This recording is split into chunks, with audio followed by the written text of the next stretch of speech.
Louvado seja o nosso Senhor Jesus Cristo, para sempre seja louvado. Muito bem-vindo, meu irmão, minha irmã em Cristo. Eu sou o Reginaldo Bernardi, esse é o nosso canal Catholic Ecclesi, a única igreja. Nós estamos voltando com as nossas orações, nós também estamos voltando com o nosso conteúdo, né, sobre doutrina. Nós vamos caminhar esse ano, se Deus quiser, o ano que vem também, tá? Hoje, convido a você para conversarmos um pouquinho sobre uma coisa chamada a teologia eucarística. Aqui nós vamos ver no Antigo Testamento alguns textos que nós podemos, assim, dizer que são prefigurações do que acontece no Novo Testamento. Por exemplo, uma prefiguração da Eucaristia, uma prefiguração da paixão de Cristo, tá bom? Mas antes, eu peço que comecemos rezando, porque nós sabemos que nessa nossa vida nada devemos fazer sem antes começarmos pedindo a graça de Deus. Vamos rezar juntos? Em nome do Pai, e do Filho, e do Espírito Santo. Amém. Vinde, Espírito Santo, enchei os corações dos vossos fiéis, acendei neles o fogo do vosso amor. Enviai, Senhor, o vosso Santo Espírito, e tudo será criado, e renovareis a face da terra. Oremos. Deus, que instruíste os corações dos vossos fiéis, com a luz do teu Espírito Santo, fazei que nós apreciemos retamente todas as coisas, segundo o teu mesmo Espírito, e gozemos sempre da tua consolação. Por ti, Cristo Senhor nosso. Amém. Pedindo a intercessão da poderosíssima e santíssima Virgem Maria, para que esse nosso momento seja frutuoso. Ave Maria, cheia de graça, o Senhor é convosco, bendita sois vós entre as mulheres, e bendito o fruto do vosso ventre, Jesus. Santa Maria, Mãe de Deus, rogai por nós, pecadores, agora e na hora de nossa morte. Amém. Santa Mãe de Deus, rogai por nós. Glorioso São José, patrono da Igreja Católica, intercede, roga por nós. Glória ao Pai, ao Filho e ao Espírito Santo, como era no princípio, agora e sempre. Amém. Em nome do Pai, do Filho, do Espírito Santo. Amém. Então, meu amado irmão, minha amada irmã, nós conversaríamos um pouquinho hoje sobre, como eu já disse, uma disciplina chamada teologia eucarística. Vamos falar numa linguagem tipológica, fazendo uma comparação com alguns textos do Antigo Testamento que lembram a Eucaristia e que lembram outros textos do Novo Testamento. Chamamos de linguagem tipológica, tá bom? Uma comparação. Eu quero começar aqui falando um pouquinho de Melquisedeque. Eu vou ler o texto aqui do livro do Gênesis. É claro que em todas as comparações nós vamos ter que ter aqui o holocausto, né, que é o sacrifício, a ação de graças, a bênção, o cordeiro, né? Nós vamos ver aqui uma bênção feita pelo sacerdote do Deus Altíssimo Melquisedeque a Abraão, tá bom? Eu convido a você, eu estou usando aqui, devo dizer para você, eu estou usando aqui a Bíblia de Jerusalém. Então, às vezes na sua tradução, se for a Ave Maria, se for a Bíblia Pastoral, enfim, qualquer outra tradução pode ter uma pequena diferença na numeração dos textos, tá bom? Mas, livro do Gênesis, tá? O livro do Gênesis, claro, nós temos que entender que o livro do Gênesis, ele, em sua maioria, né, em sua maior composição, ele é todo feito de historinhas, né, para transmitir uma verdade religiosa. Então, nem tudo que está no Gênesis nós podemos ter assim uma leitura fundamentalista, tá bom? Diferente dos evangelhos, dos Atos dos Apóstolos e das cartas dos apóstolos também, que são históricos. Aí nós não podemos ligar, né? Nós não podemos negar que ali nós podemos ter assim uma leitura fundamentalista. Com exceção do Apocalipse, porque o Apocalipse, nós sabemos também, ele é todo simbólico, né? Então, meus irmãos, nós estamos no Gênesis, capítulo 14, olha só, Gênesis, capítulo 14, Bíblia de Jerusalém, capítulo 14, versículos 17 até o versículo 20, tá? Gênesis 14, versículos 17 a 20. Vamos lá. Quando Abraão voltou, depois de ter derrotado Codorlamor e os reis que estavam com ele, o rei de Sodoma foi ao seu encontro no vale de Save, que é o vale do rei. Melquisedeque, rei de Salém, olha só isso. Melquisedeque, rei de Salém, ele trouxe algo. O que ele trouxe? Melquisedeque, rei de Salém, trouxe pão e vinho. Melquisedeque era... O texto continua aqui. Melquisedeque era sacerdote do Deus Altíssimo. Então veja, sacerdote do Deus Altíssimo, Melquisedeque, ele trouxe pão e vinho. Para quê? Para fazer uma bênção ali em ação de graças por aquela vitória de Abraão. Então, ele pronunciou esta bênção a Abraão. Qual foi essa bênção? O texto segue. Verso 19. Bendito seja Abraão, pelo Deus Altíssimo que criou o céu e a terra. Versículo 20. E bendito seja o Deus Altíssimo, que entregou teus inimigos em tuas mãos. Não é? Então aqui nós temos o pão.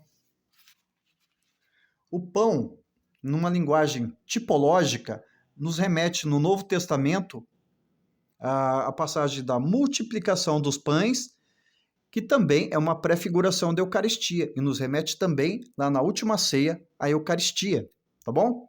Então nós vamos agora, estamos falando de uma linguagem tipológica, nós vamos agora,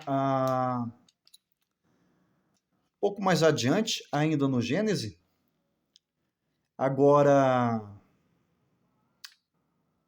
capítulo 21, aliás, capítulo 22. Gênesis, capítulo 22, o que é aqui? Também uma prefiguração da Eucaristia, uma prefiguração, é claro, da paixão de Cristo, do Cordeiro de Deus. Veja só.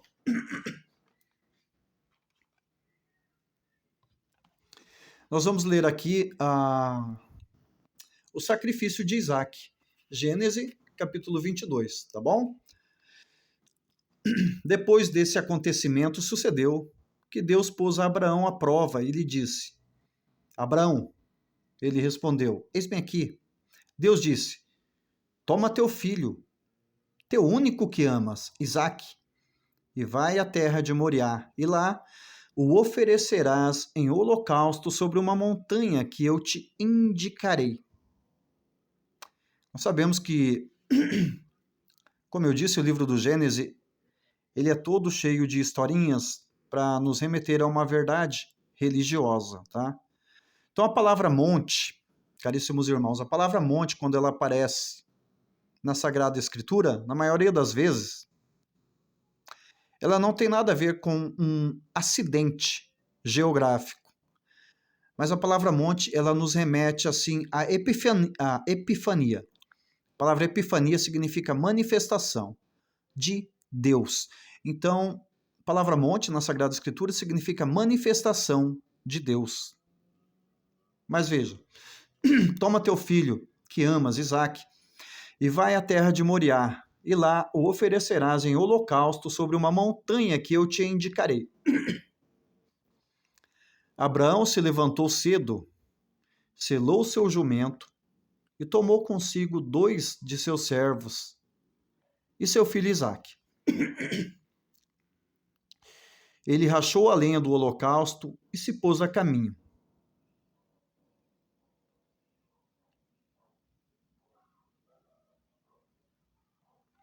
Para o lugar que Deus lhe havia indicado. No terceiro dia, Abraão, levantando os olhos, olha só, levantando os olhos, viu de longe o lugar. Abraão disse aos servos: Permanecei aqui com o jumento. Eu e o menino Isaque iremos até lá, adoraremos e voltaremos a vós. Abraão tomou a lenha, prestem atenção no termo aqui, na palavra lenha. Abraão tomou a lenha do holocausto e a colocou sobre seu filho Isaque. Tendo ele mesmo tomado nas mãos o fogo e o cutelo, e foram-se os 2 juntos. Isaque dirigiu-se a seu pai Abraão, dizendo: Meu pai. Ele respondeu: Sim, meu filho.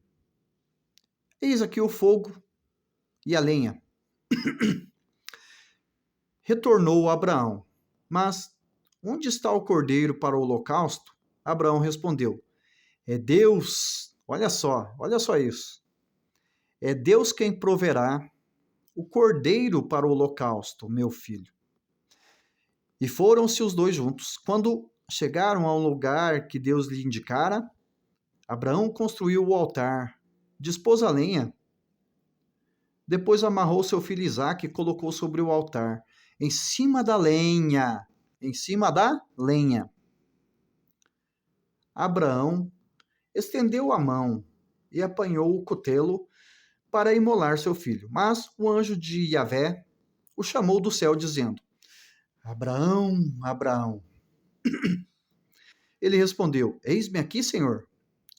E o anjo disse: Não estendas a mão contra o menino, não lhe faças mal algum. Agora sei que temes a Deus. Tu não me recusaste teu filho único.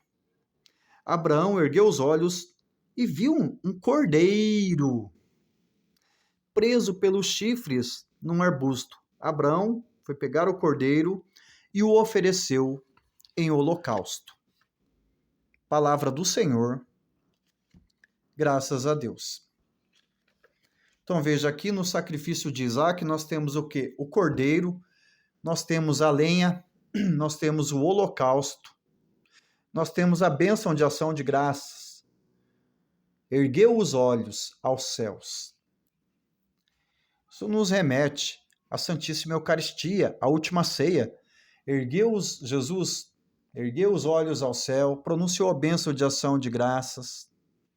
Você está entendendo a linguagem tipológica que nós temos aqui em comparação com a última ceia, em comparação com a multiplicação dos pães, em comparação com o Calvário de Jesus aqui, tá? Por quê? Por que o Calvário? Nós temos aqui nessa passagem, como eu li aqui e pedi para que você guardasse isso, o termo lenha. O termo lenha nos remete à cruz de Cristo. Nós temos a ação de graças, como eu já disse, nós temos o holocausto, que é o sacrifício que Cristo também passou na cruz. E aqui nós temos o cordeiro mandado por Deus, cordeiro enviado por Deus. Ora, o cordeiro por excelência enviado por Deus é Jesus Cristo. Deus envia um cordeiro a Abraão. É uma linguagem tipológica que nos remete à paixão de Cristo, como eu já disse, desculpa ser repetitivo, mas para você gravar, é uma passagem que nos remete à paixão de Cristo, nos remete à multiplicação dos pães, nos remete à Santa Eucaristia na última ceia. Nós vamos seguir.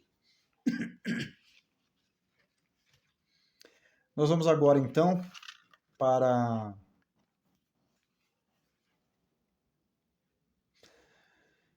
o livro do Êxodo, capítulo 16.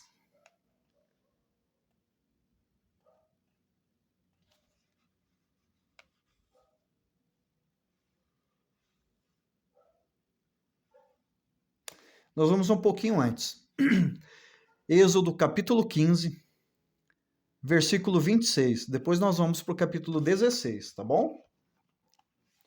Então, Êxodo capítulo 15, versículos 26. Depois ele disse: Se ouvires atento a voz de Yahvé, teu Deus, e fizeres o que é reto diante de seus olhos, se deres ouvido aos seus mandamentos e guardares todas as suas leis, nenhuma enfermidade virá sobre ti, das que enviarei sobre os egípcios, pois eu sou Yahvé, aquele que te restaura. Então, chegaram a Elim, onde havia 12 fontes de água e 70 paineiras, e acamparam junto às águas. Olha só, preste atenção agora no capítulo 16. Partiram de Elim, e toda a comunidade dos israelitas chegou ao deserto de Sim, situado entre Elim e o Sinai. No 15º dia do segundo mês, segundo que tinham saído do Egito.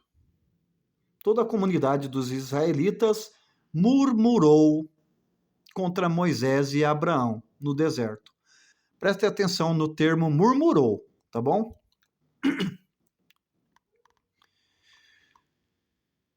Os do Egito.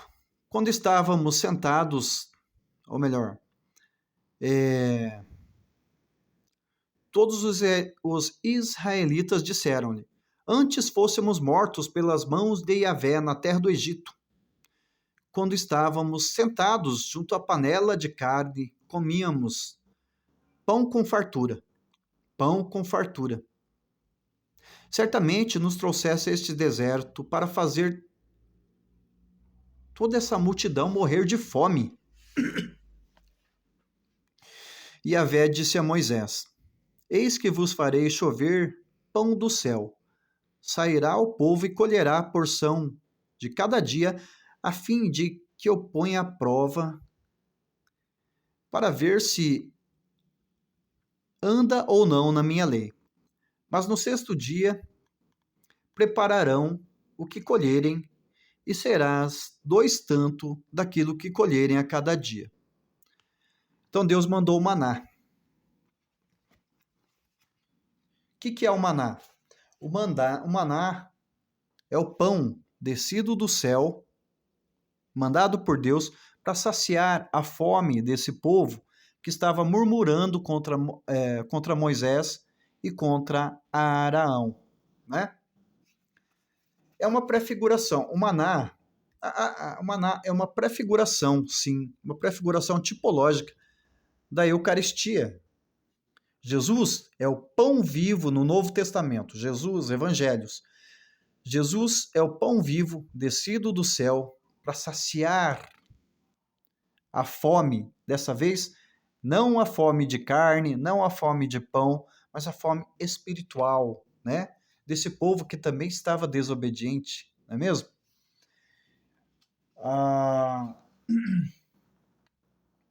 Aí nós temos as codornizes depois, mas isso é uma outra história.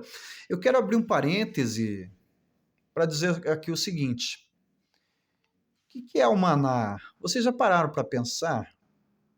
O maná, esse pão descido do céu, como eu já disse, aconteceu sim ali aquele milagre, Deus enviou o maná, é uma prefiguração da Eucaristia ali, tudo mais. Mas o que era o maná? Já ouviu falar a Universidade de Israel, há pouco tempo, os teólogos, os biblistas da Universidade de Israel, eles estudaram muito e descobriram que o maná, olha só que curiosidade, o maná ele é produzido por um inseto chamado... esse inseto ele vive numa árvorezinha chamada tamargueira. Coxinila. Coxinila chama-se esse inseto. Então ele, de uma certa forma, ele pica ou come um pouquinho daquelas folhas ali e ele produz uma resina, né? Que sai através, sei lá, talvez das fezes, ou uma outra coisa, né? E cai no chão. E aquilo ali endurece, fica branco e torna-se uma espécie a forma do maná, arredondado e tudo mais, né? E os pesquisadores da Universidade de Israel descobriram que aquilo ali era o maná. Mas onde que está o milagre, então? Acontece, Deus é maravilhoso. Acontece que no momento certo, Deus intensifica a coisa. Pode ser que nesse momento que o povo estava atravessando o deserto, ocorreu uma proliferação maior desse tipo de inseto, mais plantas ali, e isso aconteceu em grande proporção, o acontecimento, o maná, né? Produziram maná em uma quantia maior e alimentou esse povo. Mas, enfim, o maná é a secreção de um inseto chamado cochinila, que é fruto de uma arvorezinha chamada tamargueira. Interessante, né? Bom, mas voltando aqui. O maná, ele prefigura, sim, a Eucaristia, pão descido do céu. Então nós vamos agora, caríssimo irmão, caríssima irmã, na nossa última passagem aqui, dessa linguagem tipológica, nós vamos agora no Novo Testamento, tá bom? Vamos pegar aqui um texto que eu gosto, a primeira multiplicação dos pães. Tem vários, nós temos os evangelhos sinóticos, Marcos, Lucas e Mateus, né? Enfim, que narram mais ou menos igual a coisa aqui, né? Então nós vamos pegar, eu prefiro pegar aqui Mateus, tá?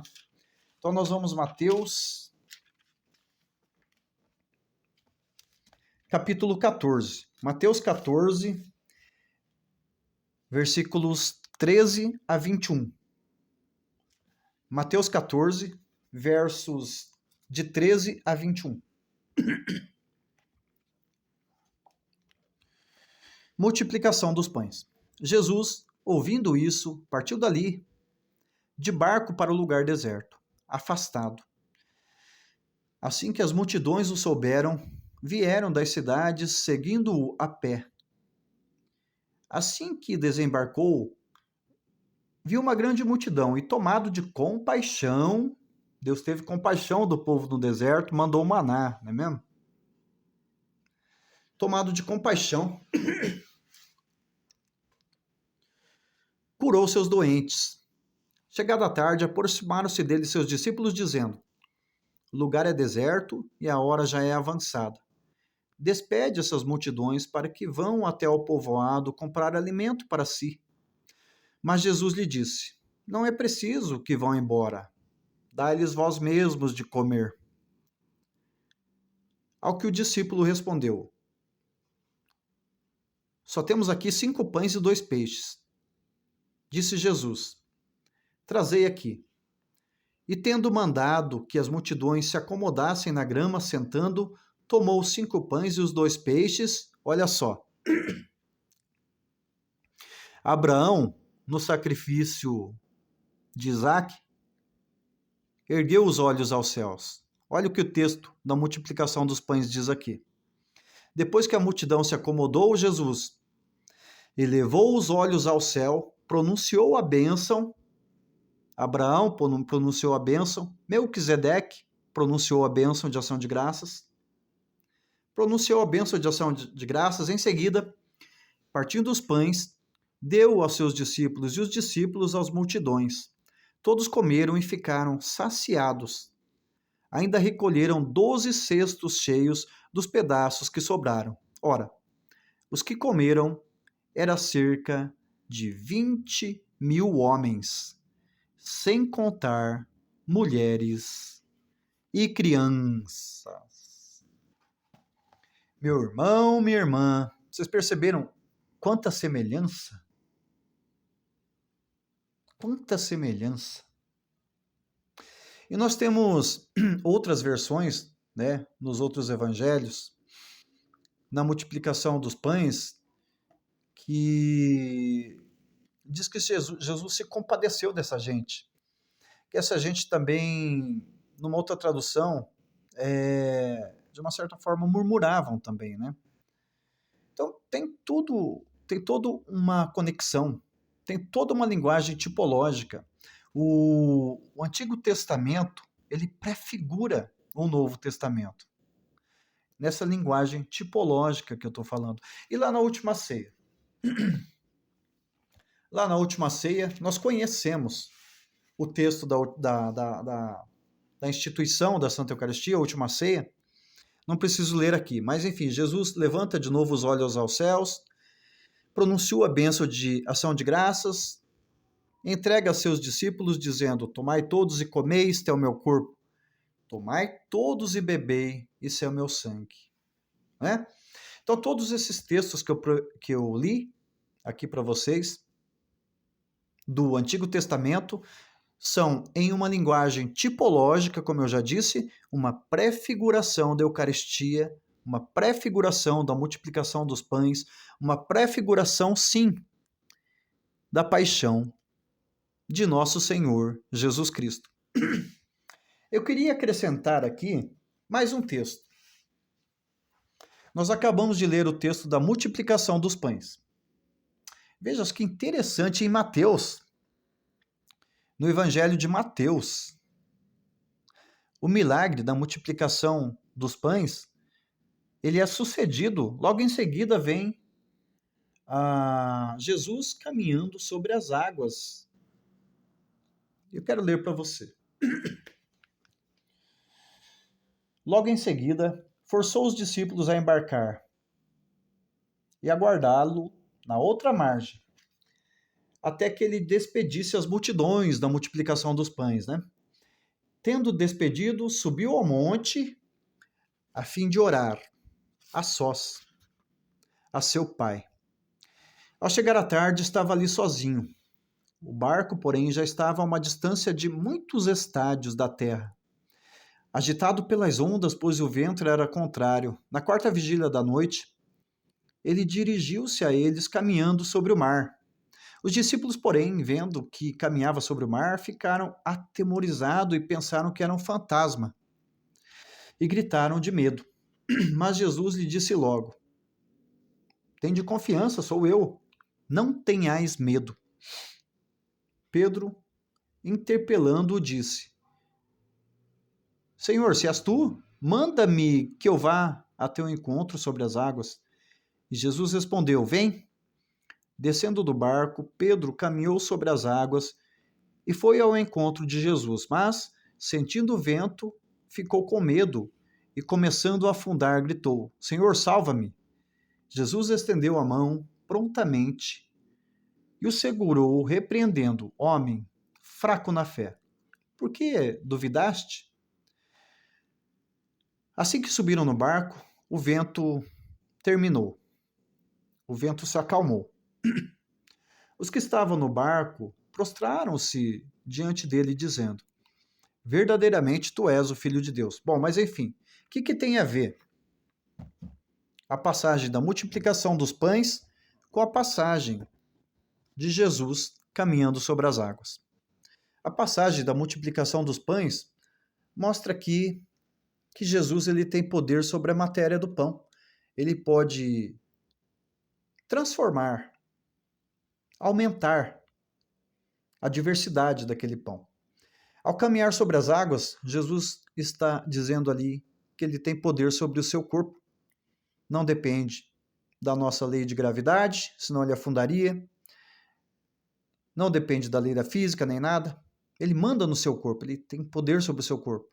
Então veja, aquele que tem poder sobre o pão, também tem poder sobre o seu corpo, pode muito bem transformar o seu corpo em pão.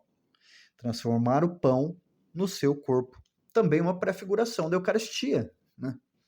Então veja, numa linguagem tipológica, nós podemos juntar textos do Novo Testamento e também textos do Antigo Testamento.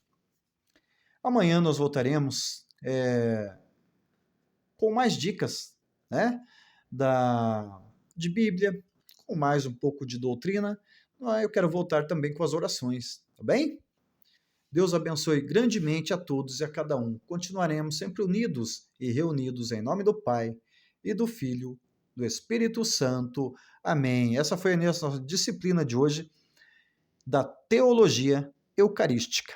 Deus abençoe grandemente a todos.